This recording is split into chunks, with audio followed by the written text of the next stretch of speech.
ሰላም ጤና ይስጥልን ውድ የኤልዳ ሚዲያ ተከታታዮች እንደምን ቆያችሁ? ዛሬም አዲስና ትኩስ መረጃዎችን ወደ እናንተ ይዘንላችሁ መጥተናል። ለቻናላችን አዲስ ከሆናችሁ ሰብስክራይብ በማድረግ ቪዲዮውን ላይክ በማድረግ ይጀምሩ። ሀሳብ አስተያየት ካላችሁ በኮሜንት መስጫው ስር ሀሳባችሁን ማስፈር ትችላላችሁ። ለወዳጅ ዘመድ መረጃውን በማጋራት አጋር እንድትሆኑን በክብር እንጠይቃለን። ወደ መረጃዎቻችን እንሄዳለን። አንደኛ፣ የዓለም ፈጣኑ ፍቺ በ3 ደቂቃ ውስጥ እንደተከናወነ በኩዌት የተመዘገበው አስገራሚው የፍቺ ታሪክ። የትዳር ሕይወት በረጅም ጉዞ እና በትዕግስት ይታወቃል።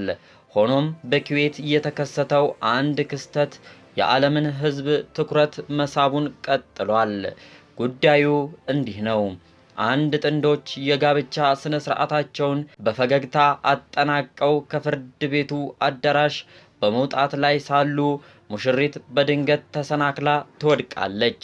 በዚህ ወቅት ሙሽራው ሊደግፋትና ሊያጽናናት ሲገባ ይልቁንም ቀስ ብለሽ አትራመጂም፣ ምን ያወላግድሻል እብድ በማለት አዋረዳት።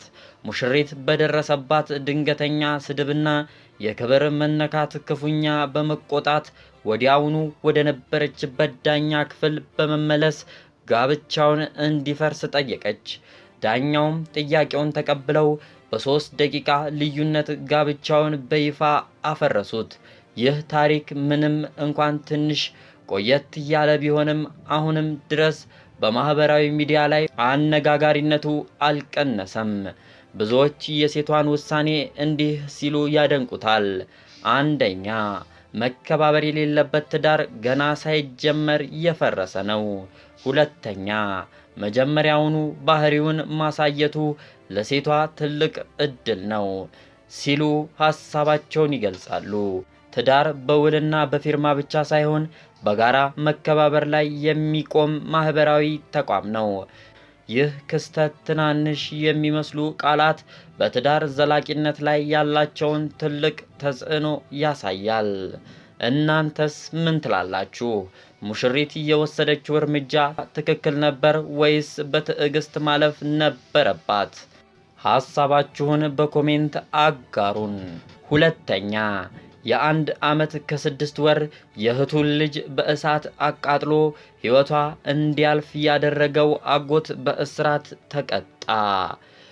በጉጂ ዞን ግርጃ ወረዳ በቤተሰብ መካከል በተፈጠረ የንብረት ይገባኛል ውዝግብ ምክንያት የመኖሪያ ቤት በማቃጠልና የ1 ዓመት ከ6 ወር ሕፃን ሕይወት እንዲያልፍ በማድረግ የተከሰሰው ግለሰብ የዕድሜ ልክ ጽኑ እስራት ተፈረደበት።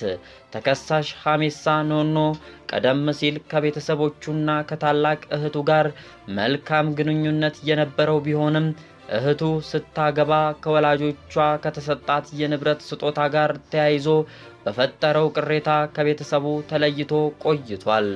በሂደትም ወላጅ አባት በሞት ሲለዩ እናትን የመከባከቡን ኃላፊነት እህቱ ወስዳ በወላጆቿ ቤት ውስጥ ትኖር እንደነበር የግርጃ ወረዳ ፖሊስ ምርመራ ክፍል ኃላፊ ኢንስፔክተር ብዙነህ ዲቦ ገልጸዋል። የእናታቸው ሕይወት ካለፈ በኋላ ግለሰቡ የወላጆቻችን ቤት ተሸጦ መከፋፈል አለበት የሚል አቋም በመያዙ ከእህቱ ጋር ወደ ከፍተኛ የሕግ ክርክር ውስጥ ገብተዋል። ይህ በእንዲህ እንዳለ እህቱ የሴት ልጅ እናት በመሆን በቤቱ ውስጥ መኖሯን ቀጥላ ነበር። መስከረም 8 ቀን 2017 ዓ.ም ተከሳሹ በክርክር ላይ ያለውን የመኖሪያ ቤት ሆን ብሎ እሳት በማንደድ አቃጥሏል። በዚህም ምክንያት በወቅቱ በቤት ውስጥ የነበረችው የ18 ወር ሕፃን ከፍተኛ ጉዳት ደርሶባት ሕይወቷ ሊያልፍ ችሏል። ፖሊስ በጉዳዩ ላይ ሰፊ ምርመራ ካደረገ በኋላ ግለሰቡ በቁጥጥር ስር ውሎ ድርጊቱን መፈጸሙን አምኗል። የጉጂ ዞን ከፍተኛ ፍርድ ቤትም በሰው ሕይወት ላይ በደረሰው ጉዳትና በንብረት ውድመት ክሱን ሲመለከት ቆይቶ በሳምንቱ በዋለው ችሎት ተከሳሹ በፈጸመው ከባድ ወንጀል በዕድሜ ልክ ጽኑ እስራት እንዲቀጣ ወስኖበታል።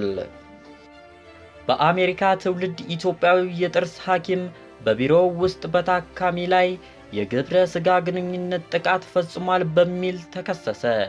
የሞንትጎመሪ ካውንቲ የፖሊስ ልዩ የሰለባዎች ምርመራ ዲፓርትመንት የሲልቨር ስፕሪንግ የጥርስ ሐኪም ታማሚዎችን ባካተተ ሁኔታ በርካታ የወሲብ ጥፋቶች ክስ የተመሰረተ ሲሆን ተጨማሪ ተጎጂዎች ሊኖሩ እንደሚችሉ አስታውቋል። ሰኞ ማርች 2 2026 አንዲት ጎልማሳ ሴት ለሞንትጎመሪ ካውንቲ ፖሊስ በሰጠችው ጥቆማ የጥርስ ሐኪሟ የ35 ዓመቱ ዶክተር ኤርሚያስ በሕክምና ክፍሉ ውስጥ የጽዳት ባለሙያ በሌሉበት በሁለት የተለያዩ ጊዜያት የጾታ ጥቃት እንደፈጸመባት አስታውቋል።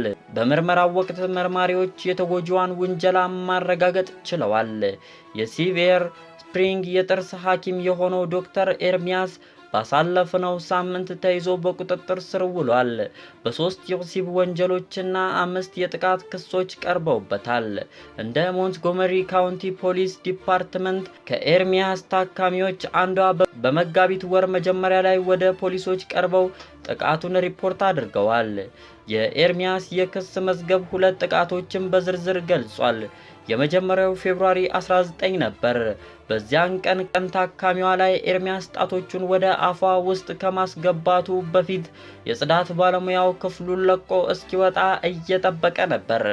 በምርመራቸው ወቅት መርማሪዎች በ2018 በኤርሚያስ ላይ የቀረበ ተመሳሳይ ሪፖርትም አግኝተዋል። ከሪፖርቱ በኋላ ፖሊስ እንዳለው የኤርሚያስ ፍቃድ ለጊዜው ታግዶ እንዲቆይ አድርጓል።